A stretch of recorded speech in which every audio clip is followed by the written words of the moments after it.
No hay una patología que explique el delirio. ¿Puede haber un desarreglo en neurotransmisores? Puede haber, no te digo que no. Pero si fuese el desarreglo en neurotransmisores la causa del delirio, cuando uno se medica se acabó. ¿Me entendéis? Y no es así. Una chica que fue a hacer un máster con unas prácticas al otro lado del mundo, unas condiciones que le contaron que no eran las que eran, y que empezó con una conducta, un delirio de persecución, que se encerró en la casa a la que estaba.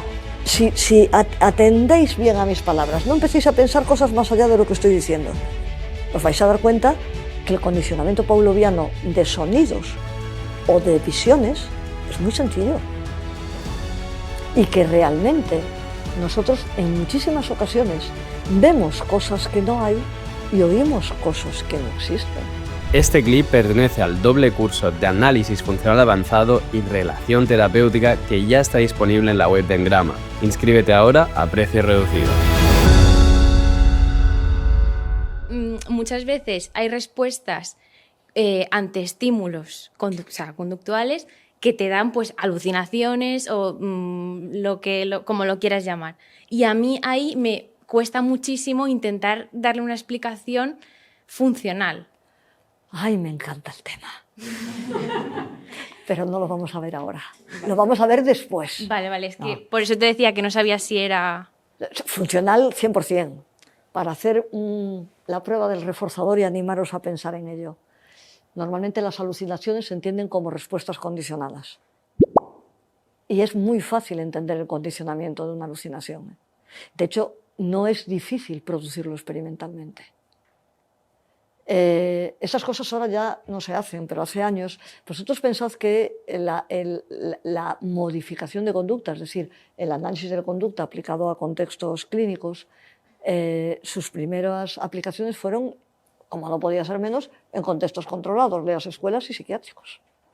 Y entonces en contextos psiquiátricos tenías el campo de acción óptimo para estudiar este tipo de procesos y en laboratorio llevar lo que aparecía allí. Hay una tesis doctoral que hay una base de datos que es el Teseo de tesis doctorales. Yo, si alguien está interesado, os la paso, de un profesor que a mí me hubiese encantado contactar con él, de la Complutense. Está a punto de jubilarse, si es que no se jubiló ya, y nunca he podido por falta de tiempo. Pero hizo una tesis doctoral de las que ya no hay, que era entrenamiento, vamos a decirlo así, en provocar alucinaciones auditivas y visuales en personas no psicóticas. Una cosa apasionante. Esto antes se hacía este tipo de trabajos. Pensad que si la psicología está desbordada por la neurociencia y acaparada la clínica por la psiquiatría, cuando ya entramos en la psiquiatría dura, psicosis, vamos, que los psicólogos no nos atrevamos a abrir la boca, que no sabemos nada de esto, que ya esto ya no es conducta, esto es una enfermedad. Eso es, o sea, nos callamos. Hay mucho trabajo sobre ello y en laboratorios sí, ya no en el campo clínico, pero sí producir este tipo de respuestas. Un segundito. No estoy yéndome del tema, me encanta, pero déjame primero que explique toda la parte de aprendizaje complejo. Los delirios como conducta operante,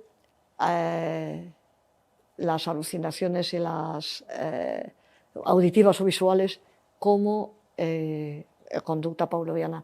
Una pequeña cosita para que entiendas más por dónde voy. Fijaos, otra vez vuelvo a las primeras diapositivas. Os decía, oye, acordaos que esto no es para hacer un alarde de conocimiento. No, es para que construyamos las cosas sobre esta base.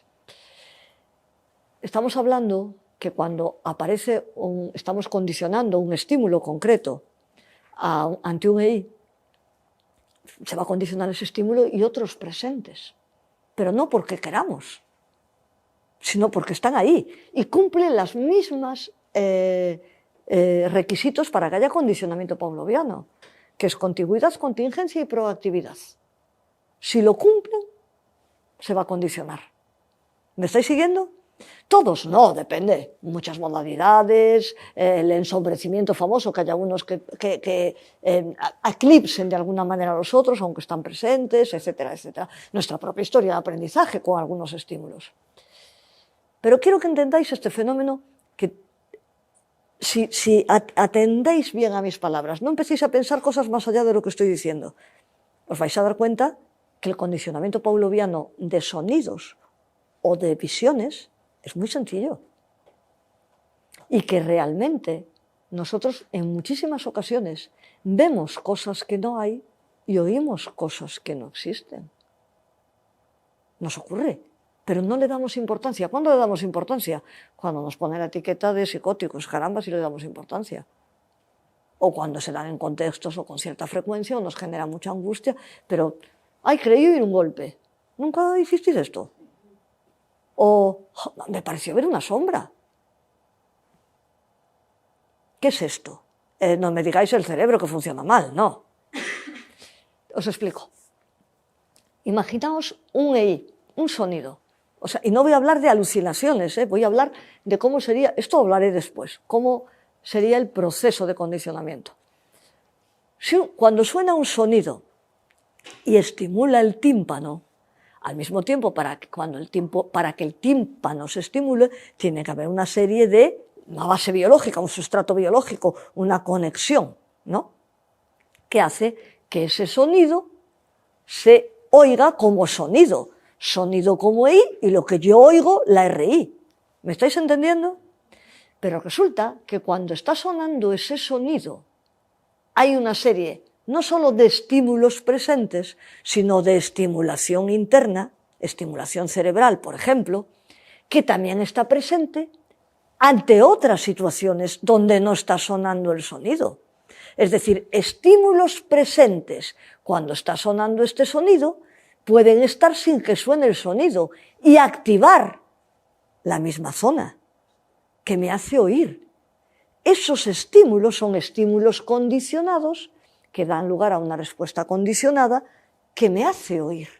¿Lo estáis entendiendo? No hay ningún misterio. Y esto se ha hecho experimentalmente, cogiendo estímulos concretos que se asocian de manera contingente a sonidos o a haces de luz muy intensos, evidentemente tienen que tener ciertas propiedades, después quitas el EI y el mismo estímulo neutro sigue provocando la misma activación en la misma zona cerebral con la intensidad menor, etc. Claro, entonces, si hay audición condicionada, imágenes como respuestas condicionadas, sonidos, claro, pero es que las palabras no son sonidos. Los pensamientos, aunque puedan ser sonoros cuando los verbalizo, su valor psicológico es el significado que tienen, no la agrupación de fonemas. ¿Me entendéis? Eso es el pensamiento. No es... yo puedo oír ya como sonido, no es ya como un discriminativo de levántate y ven. Eso es aprendido, ¿me entendéis?